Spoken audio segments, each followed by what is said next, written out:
I was having a conversation with a relatively junior marketer recently, and they wanted to know, why does everybody in the company hate the marketing department? Today's buzzword may just be the reason. Now, in the ABM episode, I said, if your ABM programming is lighting up dashboards but not driving deals, it's not marketing, it's theater. Revenue is the scoreboard. Everything else is just commentary. Well, ABM is not the only show in town because demand generation has its own theater, its own bright lights, its own glitter, and dashboards decorated with big, impressive numbers like form fills and content downloads and MQLs.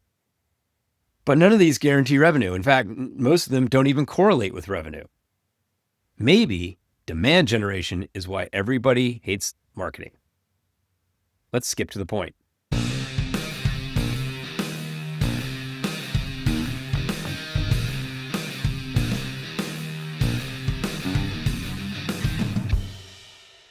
Various sources say about 80% of leads never convert to revenue, meaning only about 20% of leads ever turn into customers. And then this is the point where one of you will say, yeah, the 80-20 principle. I don't think that's what's happening here. If 20% of your leads generate only 80% of your revenue, then how are you going to get 100% of your target? Exactly. Is this Pareto or is this a warning sign? Now let's look at some other stats. Canadian marketing services firm Martel reported that even high-performing B2B teams only convert 10 to 30% of MQLs to SQLs. I'm not sure that 70% wastage should ever be considered high-performing. And if 70 to 80% of anything is being wasted in the business world, heads will roll, or the business will fail, or possibly both. That kind of wastage makes finance very, very cranky. PMG 360, another marketing services firm, says that only 12% of leads convert to the opportunity stage in the pipeline, meaning that 8 or 9 out of every 10 leads will never amount to anything. Now, if 8 out of 10 people who raise their hand never buy, then that's not a funnel, it's a fantasy. And it's a fantasy that will leave your sales team fuming. Lastly, Forrester says that marketing only generates 30% of the leads required to hit revenue targets. This, of course, is going to upset the CEO. Well, actually, it's going to pretty much upset everybody. And all we're doing is making our dashboards look great. But we're turning our CRMs into digital landfill, and we're wasting a lot of sales resource.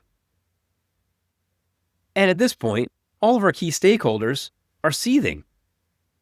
Folks, we need to get out of our own way.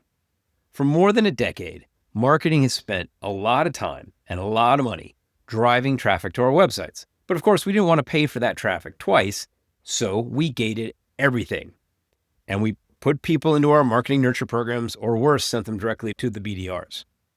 And that led to the obvious metric, what percentage of traffic fills out the form? So we fiddled with the number of fields and colors and buttons and button placement and button shapes.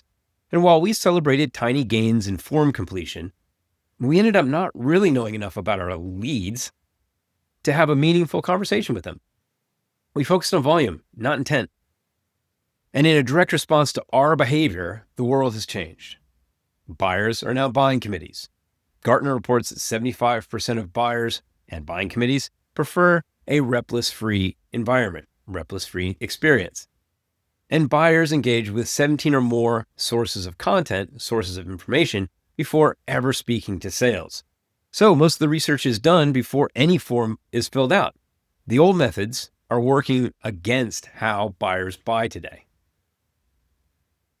But buyers still crave the information, and it's the information that we have. And the brands that consistently provide this information in an easy, trustworthy way are going to close more business, and they're going to close it faster. So gate only the content that reflects real buying intent, like demos, pricing, bottom of the funnel comparisons, that kind of thing. And then quit worrying about the number of fields because they're engaged and they're ready to buy. So they'll fill out more fields, and make sure you collect the data that sales needs to move the deals forward. Now, in addition to changing how we think and work, we also need to overcome some internal pressures. Most of our businesses plan on a quarterly basis, and we are obliged to show ROI quickly. Now, sales gets instant credit when the contract is signed, and customer success is measured on time to revenue. But marketing spends the money, and then we have to wait through the whole sales process and the entire onboarding process, not to mention any marketing journeys, before being able to measure any ROI. We really need to reset expectations. Our businesses are also distracted by attribution. Sure, we need to know where to invest more and where to pull back, but that's not what it does. Attribution answers that age-old question, which half of my marketing is wasted? And that's a finance question, not a marketing question. And if we eliminate the 70 to 80% wastage, nobody's going to care.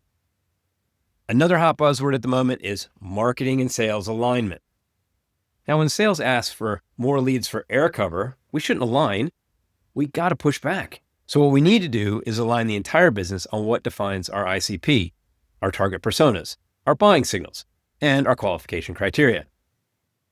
Finally, we need to retrain the business to treat MQLs as a process metric and not a revenue forecast.